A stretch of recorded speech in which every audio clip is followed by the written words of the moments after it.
വന്യജീവി ആക്രമണം ഇപ്പോൾ കൂടി വരികയാണ്. ഇപ്പോൾ കാട്ടാനയുടെ അല്ലെങ്കിൽ പുലിയുടെ ശല്യം അങ്ങോട്ട് വയനാട് ആ മേഖലകളിലൊക്കെ പോയി കഴിഞ്ഞാൽ വലിയ പ്രശ്നങ്ങളാണ്. അതായത് ഇപ്പം കാട് കുറഞ്ഞതാണോ അതോ ഇനി എന്താണ് ഇത് നാട്ടിലേക്ക് ഇറങ്ങാനെന്നുള്ള കാര്യത്തിൽ ഒരു തർക്കം ഉണ്ട് സർക്കാരുമായി ബന്ധപ്പെട്ടുമൊക്കെ. അപ്പോൾ വനം മന്ത്രിയും ഇക്കാര്യത്തിലൊരു കൃത്യമായ നിലപാട് പറയുന്നില്ല. അപ്പോൾ ഇതിന് പരിഹാരമുണ്ടോ? എന്താണ് ഇതിനെക്കുറിച്ച് പറയാനുള്ളത്? ഇത് നേരത്തെയൊക്കെ നമ്മൾ ഈ വന്യമൃഗങ്ങളുടെ വിഷയങ്ങളൊക്കെ സംസാരിക്കുന്നത് ഈ ഇടുക്കി ജില്ല, വയനാട് ജില്ലയായിരുന്നു. തീർച്ചയായിട്ടും. ഇപ്പോൾ തിരുവനന്തപുരം സെക്രട്ടേറിയറ്റ് ആയി. അതെ അതെ അതെ, ശരിയാ. സെക്രട്ടറി ആദ്യം താമസിക്കാൻ സെക്രട്ടേറിയറ്റ് ചെന്ന് കയറും. ആ അവസ്ഥയിലൊക്കെ വരിക. സിംഹവാലം വന്നു. അതുപോലെ കൊല്ലത്ത് വരുന്നുണ്ട്. അപ്പോൾ ഒരുപാട് നാട്ടിലൊക്കെ പരസ്യമായി ഈ പന്നിയൊക്കെ പിന്നെ കടകളിൽ ചെന്ന് കയറുന്നതൊക്കെ നമ്മൾ കാണുന്നുണ്ട്. ഇത് ഗൗരവമായ വിഷയമാണ്. പക്ഷെങ്കിൽ ഇത് അടിയന്തരമായ ഒരു നിയമനിർമ്മാണം നടത്തിയേ പറ്റൂ. അത് മനുഷ്യർ വേണോ വന്യമൃഗങ്ങൾ വേണോ എന്നൊരു അവസ്ഥയിലേക്ക് ഇപ്പം കാര്യങ്ങൾ പോകുന്നൊരവസ്ഥയാണ്. അപ്പം അത് കൃത്യമായ എൻ്റെ സ്റ്റേറ്റ് ഗവൺമെൻറ് കേന്ദ്ര ഗവൺമെൻറ്റിൽ സമ്മർദ്ദം ചെലുത്തി എങ്കിൽ മാത്രമേ ഇതിന് ശാശ്വത പരിഹാരം ഉണ്ടാകൂ. ഇപ്പം കാട്ടുപന്നി നമ്മുടെ ഇപ്പോൾ പുലികളിപ്പോൾ റോഡിൽ ഇറങ്ങിയിട്ടില്ലെന്നേ ഉള്ളൂ. പക്ഷേ എങ്കിൽ തന്നെ വയനാടും ഇടുക്കിയിലൊക്കെ ജീവൻ പിന്നെ അവരുടെ ഗേറ്റ് കടന്ന് പുലി വരിക. ഇപ്പം അവസാനമായിട്ട് കണക്ക് പറയുന്നത് കഴിഞ്ഞ 5 വർഷത്തിനിടെ കേരളത്തിലൊരു 4663 കാട്ടുപന്നികളെ വെടിവെച്ച് വന്നിട്ടുണ്ട്. ഔദ്യോഗികമായ കണക്കുകൾ സൂചിപ്പിക്കുന്നതാണ്. ജനവാസ മേഖലയിൽ കാട്ടുപന്നികളുടെ രൂക്ഷമായതിനെ തുടർന്ന് 2020 മെയ് മാസം 18-ാം തീയതിയാണ് ഇവയെ വെടിവെച്ച് കൊല്ലാൻ ആദ്യമായി ഉത്തരവ് ഇറക്കുന്നത്. അപ്പോൾ എങ്കിൽ തന്നെയും ചില നിയമക്കുരുക്കിൽ കിടക്കുകയാണ്. അത് നമുക്ക് പരിഹരിച്ച് മുന്നോട്ട് പോയെങ്കിൽ മാത്രമേ എന്നാൽ നമുക്ക് ഇതിൻ്റെ പേരിൽ ഇതിപ്പം കാട്ടുപന്നി ആയാലും മറ്റുള്ള കാട്ടുമൃഗങ്ങളെ വെടിവെച്ച് കൊല്ലാനൊരു ഉത്തരവ് ഇറക്കിയാൽ ഇതിൻ്റെ പേരിൽ ഈ നിയമത്തിനെ മോശമായിട്ട് ചിത്രീകരിക്കും. അത് അങ്ങനെ ഉണ്ടാകാനും പാടില്ല. അത് അവർ ഈ നമ്മൾ വനത്തിൽ ആവശ്യമാണ്. പക്ഷേങ്കിൽ അത് മനുഷ്യജീവന് മോശമായി വരുമ്പോഴാണ്, അവരുടെ ജീവൻ പിന്നെ അപഹരിക്കുമ്പോഴാണ് നമുക്ക് ബുദ്ധിമുട്ടായിട്ട് വരുന്നത്. ഇപ്പോൾ കഴിഞ്ഞ ആഴ്ചയിൽ പിന്നെ തമിഴ്നാട്ടിൽ ഒരു 4 വയസ്സുകാരി കുട്ടിയാണ് പുലി എടുത്തത്. സ്വന്തം അമ്മയുടെ മുമ്പിൽ വെച്ചത് അടുത്തുണ്ട്. അപ്പോൾ ഈ അവസ്ഥയിലൊക്കെ ഇനി അത് പിന്നെ നമ്മുടെ ഇപ്പോൾ വയനാടായി അല്ലെങ്കിൽ ഇടുക്കിയായി ഇനി നമ്മുടെ ഈ ടൗണിലേക്കൊക്കെ ഇത് വരികയാണ്. അതെ.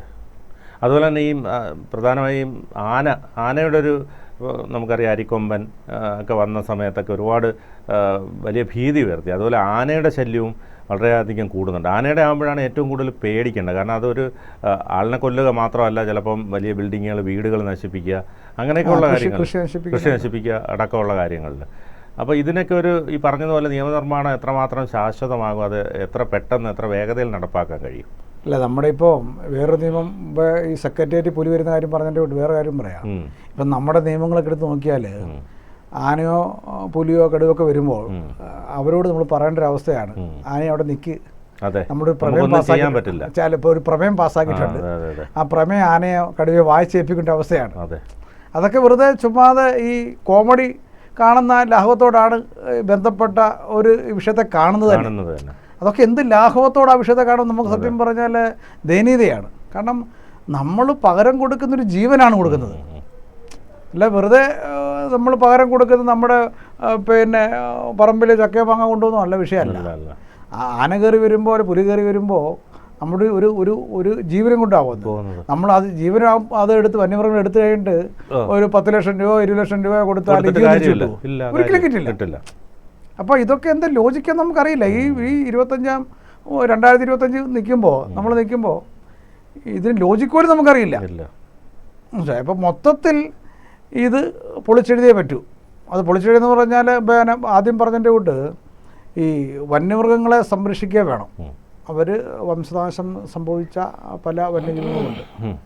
അത് നമ്മുടെ ആവാസ വ്യവസ്ഥയ്ക്ക് ഗുണകരമാണ്. അത് നിലനിർത്തിക്കൊണ്ട് അതിന് കൃത്യമായ നിയമനിർമ്മാണം ഉണ്ടായേ പറ്റുള്ളൂ. ശരിക്കും ഈ കാട് കൂടുതൽ കയ്യേറിയതാണോ ഇത്തരത്തിലൊരു മൃഗങ്ങൾ നാട്ടിലേക്ക് ഇറങ്ങാനുള്ള കാരണം? അല്ല, അത് പഠിക്കേണ്ടതായിട്ടുണ്ട്. കാരണം കാട് കയ്യേറിയതാകാം, അതുപോലെ തന്നെ അവിടെ അതിനകത്ത് ഭക്ഷണങ്ങൾ പിന്നെ ലഭിക്കാത്ത.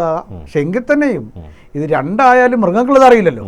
അപ്പം നമ്മുടെ ഉത്തരവാദിത്തമാണല്ലോ, മനുഷ്യരായ നമ്മുടെ ഉത്തരവാദിത്തമാണ് ഇതിനെ നാട്ടിലേക്ക് ഇറക്കാതെ അതിന് ബദൽ നടപടി സ്വീകരിക്കുക എന്നുള്ളത്. അതിന് പിന്നെ ബോർഡ് വെക്കാൻ പറ്റില്ലല്ലോ, കാട് പിന്നെ കാട്ടിൽ നിങ്ങളിങ്ങോട്ട് ഇറങ്ങാൻ പാടില്ല. പക്ഷെ എന്തൊക്കെയായാലും ആത്യന്തികമായി ഇതിന് ബുദ്ധിമുട്ടുണ്ടാക്കുന്നത് മനുഷ്യജീവനാണ്. ആ മനുഷ്യജീവന് ബുദ്ധിമുട്ടുണ്ടാക്കാത്ത രീതിയിൽ നിയമങ്ങൾ പരിഷ്കരിച്ചേ മതിയാവും. ഈ പശ്ചിമഘട്ട മലനിരകൾ അല്ലെങ്കിൽ ഇതുമായി ബന്ധപ്പെട്ട് മാധവ് ഗാഡ്ഗിലൊക്കെ കുറേ മുന്നറിയിപ്പൊക്കെ നൽകിയിരുന്നു, നമ്മുടെ പ്രകൃതിയെ ചൂഷണം ചെയ്യുന്നതിനെതിരെ. അല്ലെങ്കിൽ പറഞ്ഞതുപോലെ ഇപ്പോൾ കാലാവസ്ഥാ വ്യതിയാനം നന്നായിട്ടുണ്ടാകുന്നുണ്ട്, കൂടുതൽ മഴ കേരളത്തിൽ വരുന്നു.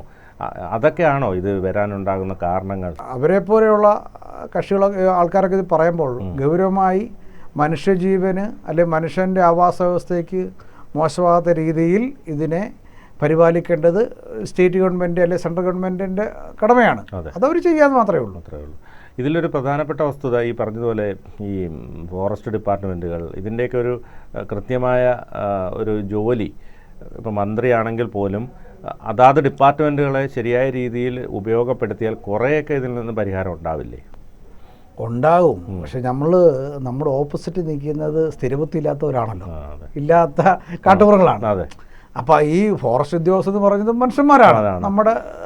നമ്മുടെ കൂടെ പ്രവർത്തിക്കുന്നവരോ അല്ലെങ്കിൽ നമ്മുടെ സുഹൃത്തുക്കളോ നമ്മുടെ ബന്ധുക്കളോ ഒക്കെ ആയിരിക്കും. പക്ഷെങ്കിൽ നമ്മുടെ അപ്പുറത്തെ വന്യജീവികളെ കണ്ട് മാത്രം കാണാം. ഇത് ജീവികളെ തുരത്തേണ്ട കടമ ഫോറസ്റ്റ് ഉദ്യോഗസ്ഥർക്കാണ്, മന്ത്രിക്കാണ് എന്ന് പറയാൻ പറ്റില്ല. അവർക്ക് ചില കാര്യങ്ങൾ ചെയ്യാനേ പറ്റും. അവർക്ക് നിയമത്തിനകത്ത് നിന്നുകൊണ്ട് ചില കാര്യങ്ങൾ ചെയ്യാൻ പറ്റും. എങ്കിൽ തന്നെയും അവരുടെ ചില ഇപ്പോൾ താങ്കൾ ചോദിച്ചതിൻ്റെ കൊണ്ട് അവരുടെ ചില നടപടികൾ കാണുമ്പോൾ ഞങ്ങൾ ഇതിന് ഉത്തരവാദിത്തപ്പെട്ടവരല്ല എന്നുള്ള ഒരു മെസ്സേജ് ജനത്തിന് കൊടുക്കുന്നുണ്ട്. അത് ഉണ്ടാകാൻ പാടില്ല. അത് കൃത്യമായി അവർ അതിൻ്റെ കാര്യങ്ങൾ ചെയ്തെങ്കിൽ മാത്രമേ, പ്രത്യേകിച്ച് മുമ്പേ പറഞ്ഞതിൻ്റെ കൊണ്ട് ഓപ്പോസിറ്റ് നിൽക്കുന്നത് മനുഷ്യരല്ല. അപ്പോൾ സ്വാഭാവികമായി അവർ ഊർജ്ജസ്വലമായി നിയമത്തിൻ്റെ അകത്ത് നിന്നുകൊണ്ട് നിയമം പരിഷ്കരിക്കേണ്ടതാണെങ്കിൽ അത് പരിഷ്കരിച്ച് കാര്യങ്ങൾ ചെയ്തേ പറ്റൂ. അല്ല, അത് ഞാൻ ചോദിക്കാൻ പ്രധാന കാരണം ഈ പലപ്പോഴും ഈ മയക്കുവെടി വയ്ക്കുന്ന കാര്യത്തിലാണെങ്കിലും അല്ലെങ്കിൽ കടുവ അല്ലെങ്കിൽ ഇത് കിണറ്റിൽ വീഴുന്ന അങ്ങനെയൊക്കെയുള്ള സാഹചര്യങ്ങൾ വരുമ്പോൾ നമുക്ക് ഒരുപാട് കാലതാമസം അത് വരുന്നുണ്ട്. നമ്മളിപ്പോൾ ചാനലുകളൊക്കെ ലൈവ് കൊടുക്കുന്ന സമയത്തും അത് വെക്കുന്ന കാര്യത്തിൽ, മയക്കുവെടി വെക്കുന്ന കാര്യത്തിലൊക്കെ ഒരു തീരുമാനത്തിലെടുക്കുന്ന ഒരു അഭാവം, അത് നമ്മളിപ്പോൾ വിദേശ രാജ്യങ്ങളൊക്കെ എടുത്ത് നോക്കിക്കഴിഞ്ഞാൽ അവർ മൃഗങ്ങളെ കൈകാര്യം ചെയ്യുന്ന രീതി വളരെ നമുക്ക് മാതൃകാപരമാണ്. അങ്ങനെ നോക്കുമ്പോൾ അതിൽ കുറേയേറെ പോരായ്മകളില്ലേ? തീർച്ചയായിട്ടും, അത് ഞാൻ പറഞ്ഞല്ലോ, തീർച്ചയായിട്ടും. അപ്പോൾ അവർക്ക് പരിമിതിയുണ്ട്. പക്ഷേങ്കിൽ ചെയ്യേണ്ട കാര്യങ്ങൾ എത്രയും സ്പീഡിൽ ചെയ്തെങ്കിൽ മാത്രമേ കാര്യങ്ങൾ ചെയ്യാൻ പറ്റൂ. അല്ലാതെ ഇപ്പം വന്യമൃഗം നാട്ടിലിറങ്ങി ഒരു ഇറങ്ങിയാണെങ്കിൽ അതിനെ ബന്ധപ്പെട്ട ഉദ്യോഗസ്ഥൻ്റെ റിപ്പോർട്ട് വരട്ടെ, ഇവിടുന്ന് റിപ്പോർട്ട് അയക്കട്ടെ, ഇതൊക്കെ വരുമ്പോൾ സ്വാഭാവികമായി ജനങ്ങൾ എത്രമാത്രം മുൻമുന്നിലാണ്. അവരുടെ ജീവനാണ്, അവർ ജീവൻ വെച്ചുകൊണ്ടാണ് കളിക്കുന്നത്. എത്രമാത്രം നമ്മൾ താമസിക്കുന്നോ അതിനനുസരിച്ച് നമ്മുടെ ഓരോരുത്തരും ജീവൻ നഷ്ടപ്പെട്ടിരിക്കുകയാണ്. കൂടുതൽ വാർത്തകളും വിശേഷങ്ങളും നിങ്ങളിലേക്ക് എത്താൻ ABC മലയാളം സബ്സ്ക്രൈബ് ചെയ്യുക, ബെൽ ബട്ടണും അമർത്തുക.